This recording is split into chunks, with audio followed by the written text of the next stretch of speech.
Hello everybody, my name is David, but you can call me Rev, and welcome back to another episode of Final Fantasy XIV Endwalker. In the previous episode, well, we did our second trial about Heidelin, and, well, she's no longer with us. But she gave us our last chance against Medion. So, why don't we go ahead and take a break now, shall we? We're over here in the Baldestian Annex, and we just gotta talk to our lovely friend over there. Aha! I've been expecting you. I've heard about your foray into the ethereal sea. The students have ventured far and wide, but never quite so deep as that. Are you experiencing any after effects from your prolonged exposure? Nausea? Dizziness? Hauntings? Well, have a pleasant sleep. And if you do experience any unusual phenomena, please let me know. Shall add it to our records.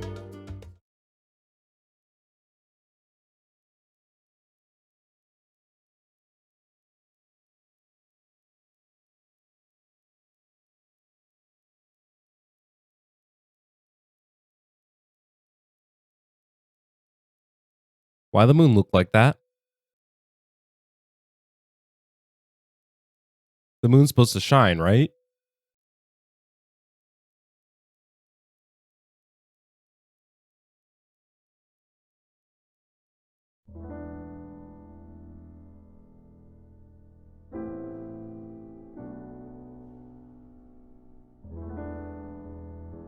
There you are.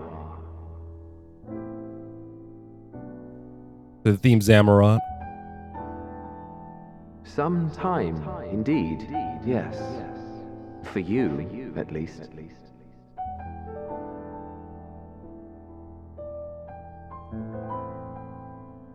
Believe me, I'd meant to get some proper sleep. But here we are, drifting along instead. Well, you too.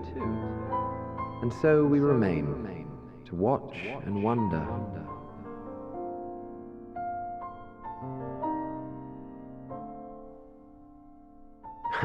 Yes, indeed. To begin, we first must see the end. Why did it get louder all of a sudden?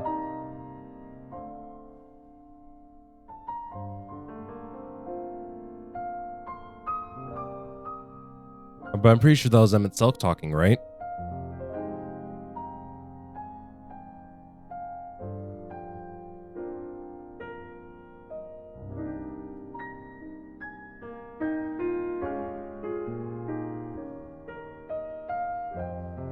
I'm pretty sure he's thinking the same. I'm just happy that we finally got to just lie down and sleep again.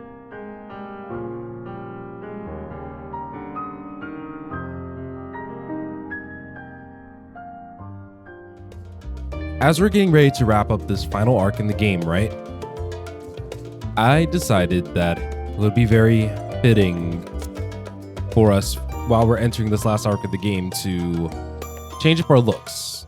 We've been donning this homie attire for a while, but I think that it might be worth switching to something that's a little bit more fitting for, I think, the leader of our group, and also just more fitting in general for maybe just this final battle. So, why don't we go ahead and show you what that outfit may go on ahead and look like. Go over here in our glamour dresser. Go to our glamour plates, and it's actually going to be the first plate. So, hope you guys are excited. Take a look. It's a little bit more bold than what I'm used to be frank. But I think that this would be a little outfit for our last arc of our journey.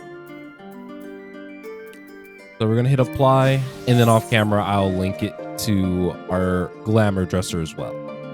So it's going to be our final outfit for the final arc. Vendor, I trust you've had a good rest.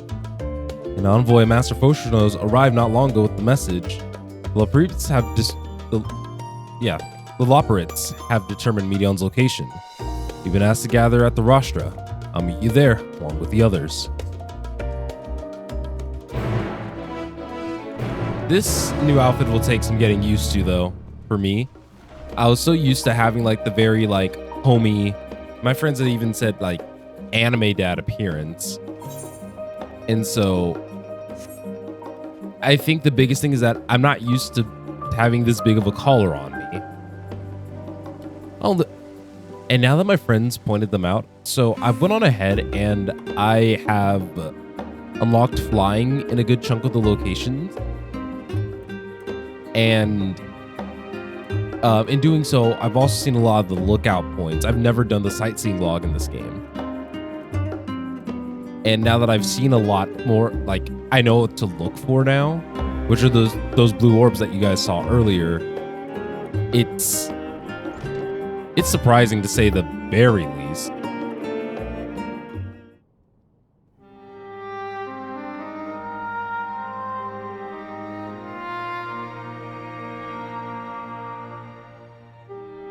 Everyone appears to be present and accounted for. Good. As you know, the Loperates have deduced the whereabouts of Medium by means of a crystal bequeathed to us by Heidelin herself. Your quarry's location is far beyond the moon, in the farthest reaches of the Sea of Stars, at the edge of creation. A veritable Ultima Thule.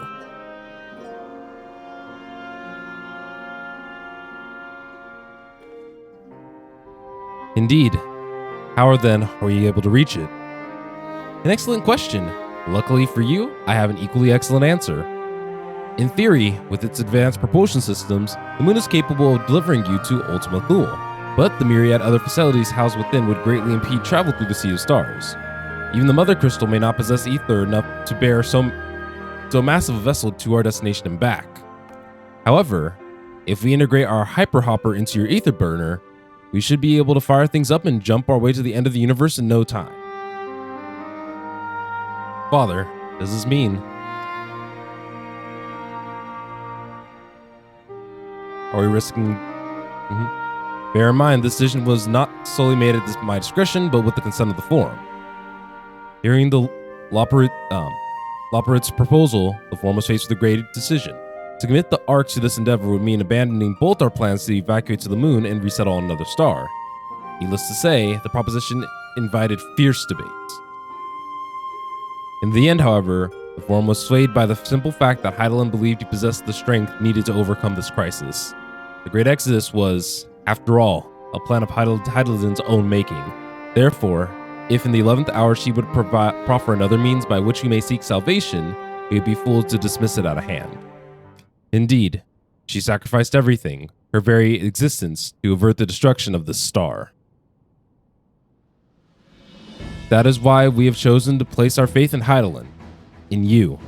The Ark will be made ready for your voyage to Ultimate Thule. What? Of all people that have labored so tirelessly to prepare for the evacuation, they must be furious. I would not be so sure. They have not forgotten your deeds on the Magna Galactics. Nor did your instrumental role in orchestrating the delivery of adamantite go unnoticed. No, the people did not protest. Quite the contrary. They have expressed unwavering support for you and your mission. And the Loperates too willing to abandon the Exodus? Were you not listening when she said we were born of Heidelin's love for Aetheris and its people? If it means your survival, we'll do anything to help. And you will most certainly have need of our expertise when you're going. There's no guarantee Ultima Thule is a place that supports life, an otherwise vexing problem our know-how can remedy. Besides, Heidelin chose us to lead the way to Medium. Why else would she give you a crystal only we can decipher? But more importantly, we were perfectly content to evacuate Aetheris until you brought us here, Urianger, and now we're enamored with this place. So what choice do we have but to save it?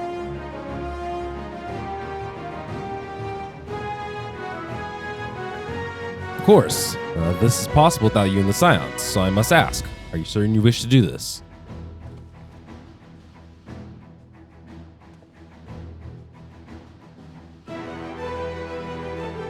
So what are we going to say? We'll avert the final days, whatever it takes.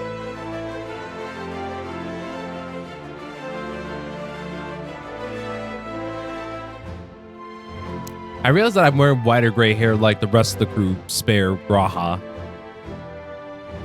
Very well. You shall inform the Forum of your decision and begin preparations to bolster the Ark with the Hyper Hopper.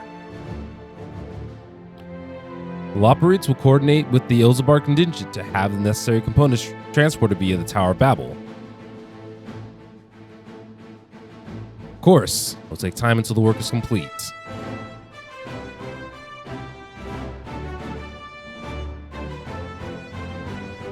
For now, pray take your ease.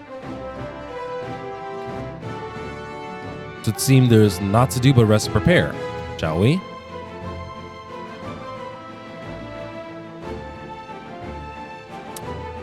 If I knew that this was the direction, I would have done the outfit thing later. Ere we depart, you must leave nothing undone. Quite, though it is difficult to conceive of how one can best prepare to have a domain where Dynamis governs all. Nevertheless, Eidolon deemed us worthy of the trials that await.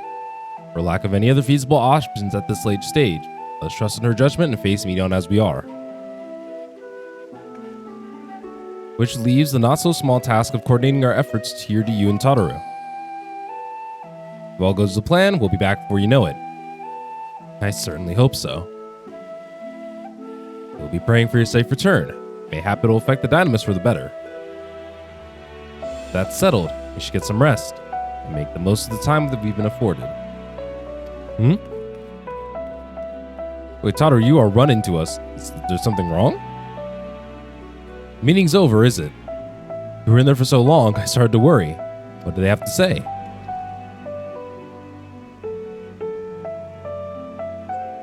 I'm actually so happy with this outfit, actually. The edge of creation. You see.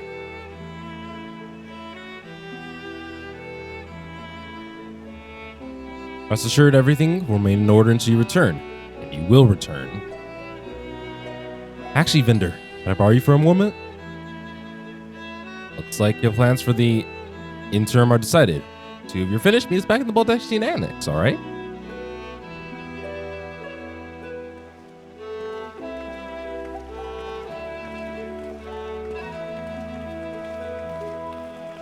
So what do you want?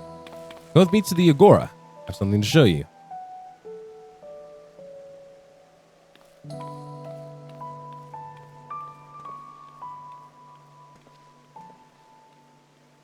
So I wonder what's waiting for us at the Agora. But luckily, we have the power of transport teleportation. Welcome, Vendor, to Taru's boutique. Jeez. I've always done my best to provide the Scions with fashionable attire. In your case specifically, I made an extra effort to strive for the most functional yet stylish clothing one could ask for. Not that I'm playing favorites, but you are the warrior of light. Faced with this unprecedented crisis, I knew you'd need an ensemble unlike anything I've created before, and that I wouldn't be able to do it alone. And so, after enlisting the aid of the world's finest artisans, I finally completed my career-defining masterpiece. But then inspiration struck, and I saw a golden opportunity just begging to be seized. With the help of some Thavnarian refugees, I decided to set up shop here in Charlian. Of course, I would never charge you for any of our works. Perish the thought. Barca, how are things coming along? Everything's in order, Mistress Tataru. We'll be right open shortly. Which is why I brought you here, to be our very first patron. Well, you might be waiting here a moment longer. I went through all this time to put this outfit together, and you're telling me that you're going to get another one? I hate it here. I spent all this time. I swear. This outfit better not be fire, otherwise I'm about to be mad. So are people gonna... Is it gonna be like the one when we were in the first? Or people are just gonna kind of casually come by? Ah, did not expect to find you here. Oh, hi, Varshan. How are you doing?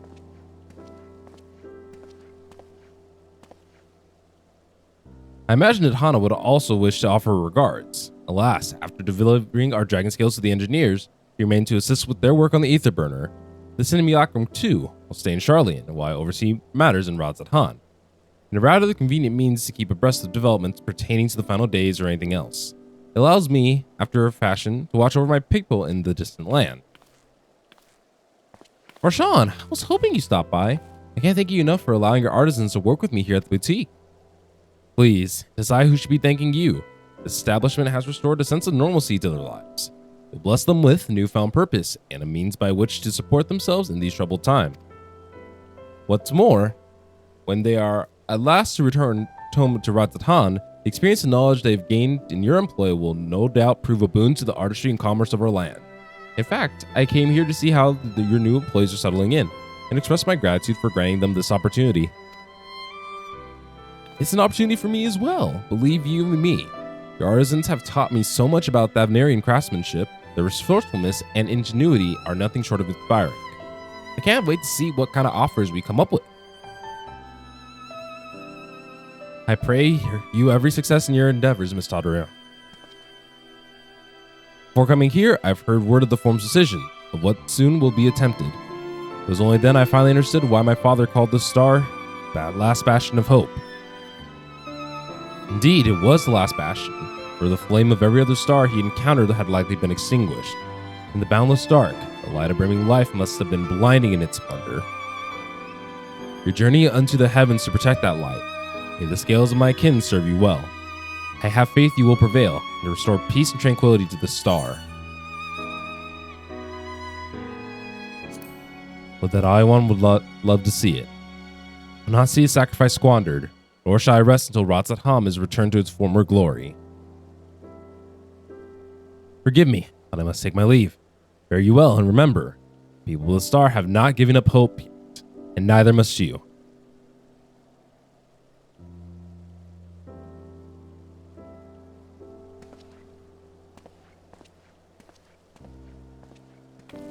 Must be weird being able to see like two different regions at once, or at least have like the feelings or thoughts like projected back and forth between the simulacrum and the host body. I like that small detail that you can see Varshan walking away still. Appreciated small detail. Where must I go to get some meal with some flavor in this wasteland of taste?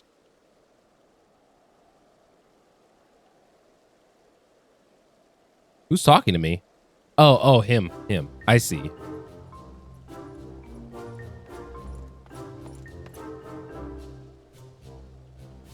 Vinder, old boy. My, whatever are you doing here? New boutique, you say? I've been meaning to expand my wardrobe. Yeah, something with a little more flair, perhaps, fitting of a man of my station. Though I have nowhere to flaunt said raiment so as long as my confinement continues indefinitely. Ah yes, the young Lord Fortemps insists that, so as long as there were to be done, no matter how trivial, I must abide here in Charlian. Thus do I toil, though with every fiber of my being rails against it. Why have even suffered the company of that brute Sicard to see supplies transported in a timely fashion?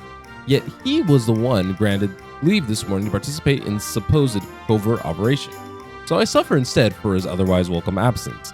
Now burdened with extra busy work, and without Honore here, there is no one to prepare my meals. I came here in hopes of finding a nice cafe, perhaps. Alas, the Charlian delicacies I've sampled were lacking in every respect. If a hearty meal is what you're after, I'd suggest the last stand.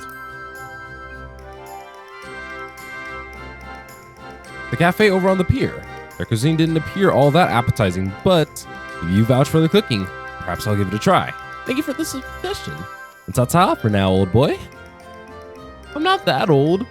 I'm just saying, just my hair got my hair changed as a result of, being in the ethereal sea for so long.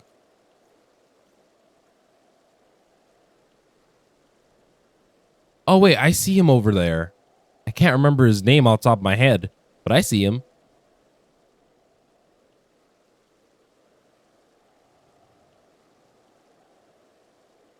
Well, is that Vinder and Tataru I spy? But who's talking to us now? Oh, Hancock.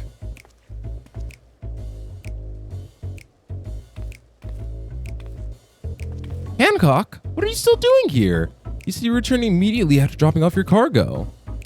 Yeah, that was my original plan. After all, any expertise required aside from delivery of goods is well beyond my purview. But what manner of entrepreneur would squander an opportunity to study the markets of the northern seas? Worry not, I'll return straight away to Kugane once I've finished. Of course you would find a way to turn this crisis to your advantage. She wounds me, industrious woman running a new boutique. I'm not blind to the travails of those who fight on the front lines to deliver us from ruin. Indeed, I have every confidence they will succeed, and I would make myself and my business ready for their return. If you believe in them so devotedly, then why not put your money where your mouth is? Fair enough, Tataru, fair enough. There's not more I can do to help to ready the Ark and her heroes for their maiden voyage, but on your return, I shall host a grand celebration in your honor at the Bucario Inn. Accommodations are quite costly given the reputation of said establishment, but the East Aldenar Trading Company will be honored to foot the bill. Will there be lemon cakes?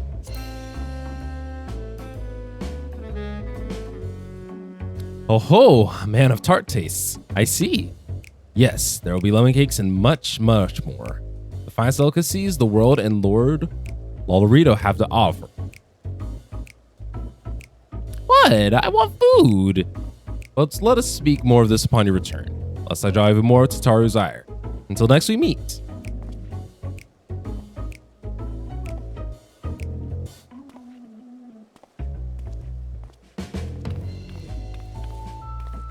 Okay, so how much longer do we gotta wait? I'm looking at my recording time. Come on. Chop, chop. Rapido, rapido. Speedy. Speedy, speedy, zoom, zoom. Come on. Who else do we have to talk to? Because I doubt we were talking to Sicard. Who else showed up here? I know Turtle Boy showed up here. Are more people just going to come in from the left? Ah, vendor. Decided to spend your time in the markets, did you? Oh, Biggs and Wedge.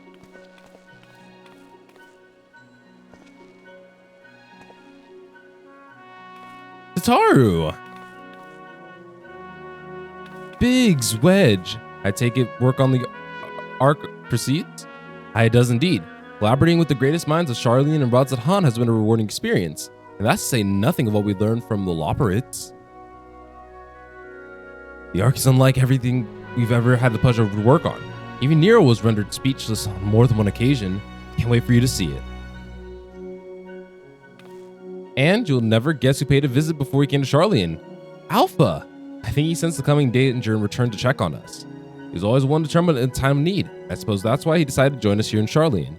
Good thing too. I don't know how he does it, but he has a knack for brightening your day just by being there. He's cute! It's so hard to believe he had the means to send you off in a great expanse, though.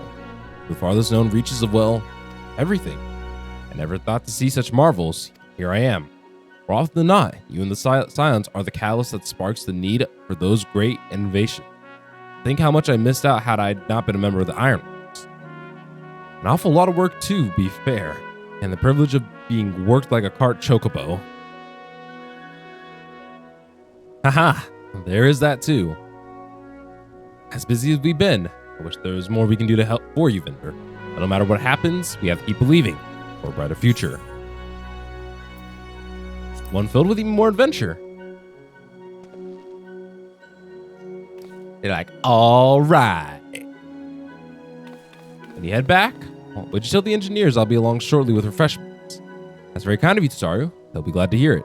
And on that note, Wedge and I should be going. Still has a few more supplies to gather before we return.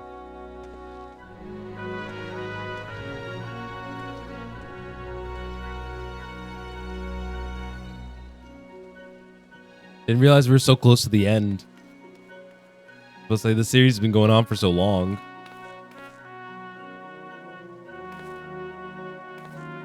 Scary thing is that, oh, terribly sorry for the wait. Right this way, if you please. As I was about to say, Tales of Arise, like, probably would have been longer.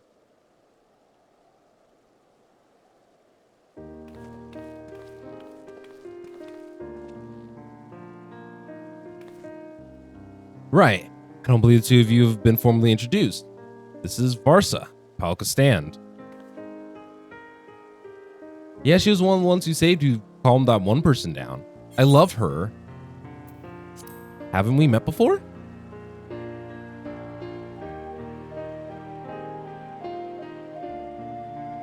Ah, yes. It was you who helped us at Perusa. Again, when crossing the ice fields, was it not? I doubt we exchanged a little more than glances then, but it's kind of you to remember me. Thanks to Mistress Tataru, I and many of my friends have found gainful employment in this foreign land. It's only natural to feel fear in the face of calamity. At such times, we must look to one another for strength and succor. I know not whether we'll call this place home or return to Thavnair, but we're here today, and I'm glad to have contributed to the cause.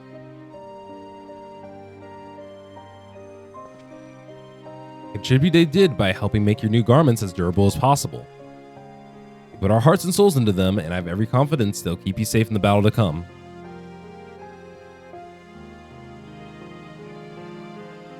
Gods, to think how far we've come since our humble beginnings at the Waking Sands.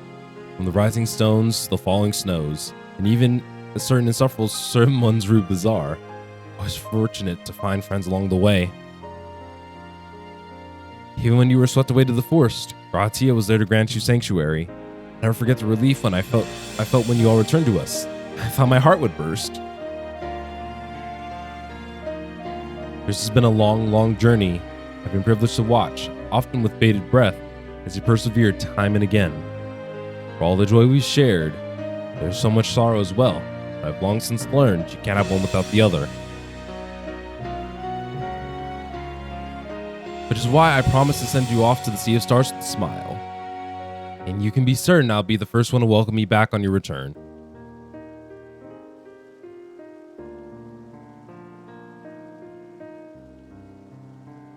That was so heartfelt and sweet. I really like that cutscene. In addition to your new ensemble, we have raiments and weaponry for every need, so feel free to check our stock.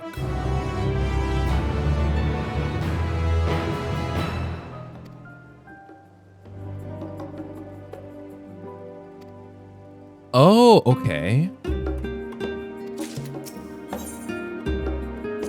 So this is where the job gear was. I was so confused about where this was going to be. Okay, guys. So then we might actually have one more outfit change. Because this is what I wanted this whole time. So maybe this outfit might be short-lived. Maybe so, maybe not. But we'll see. So thank you guys all so very much for watching today's episode of Let's Play Final Fantasy XIV Endwalker. If you guys have not already, I'd peep the description and check me out on all my socials. And that is all from me. So I'll see you guys all in the next